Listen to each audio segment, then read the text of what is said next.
അതെ, എനിക്കൊരു ചീത്ത സ്വഭാവമുണ്ട്. ചില മീനുകൾ ഞാൻ ഒരു രീതിയിൽ മാത്രമേ വെക്കൂ. അത് വേറെ രീതിയിൽ വെക്കാൻ നോക്കിയാൽ മനസ്സിനങ്ങോട്ട് പിടിക്കില്ല. അതിൽപ്പെട്ട ചില മീനുകളാണ് ചൂര, കുടുതയൊക്കെ. അപ്പോൾ ഇന്ന് എൻ്റെ അമ്മ വെക്കാറുള്ള ചൂര മീൻ കറി വയ്ക്കുന്ന ഒരു രീതിയാണ് ഇന്നിവിടെ പറയുന്നത്. കറിക്ക് ആവശ്യമുള്ള കുടംപുളി കുറച്ച് വെള്ളമൊക്കെ ചേർത്ത് നന്നായി തിളപ്പിച്ച് വെള്ളം ഊറ്റി മാറ്റി വയ്ക്കുക. ഒരു ചട്ടി വയ്ക്കുക, അതിലേക്ക് വെളിച്ചെണ്ണ ഒഴിക്കുക, ചൂടായി കഴിയുമ്പോൾ കടുക് പൊട്ടിക്കുക.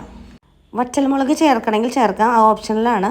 അതിനുശേഷം അതിലേക്ക് പച്ചമുളക്, കറിവേപ്പില, ഇഞ്ചി എല്ലാം ചേർത്ത് നന്നായി മൊരിഞ്ഞ് വരുമ്പോൾ തീ ഒന്ന് കുറച്ചിടുക, അല്ലെങ്കിൽ കരിഞ്ഞു പോകും. അതിലേക്ക് മഞ്ഞൾപ്പൊടി, മുളക് പൊടി, കാശ്മീരി മുളക് പൊടി എല്ലാം നന്നായി ചേർത്തതിന് ശേഷം നന്നായി ഇളക്കി കൊടുക്കുക.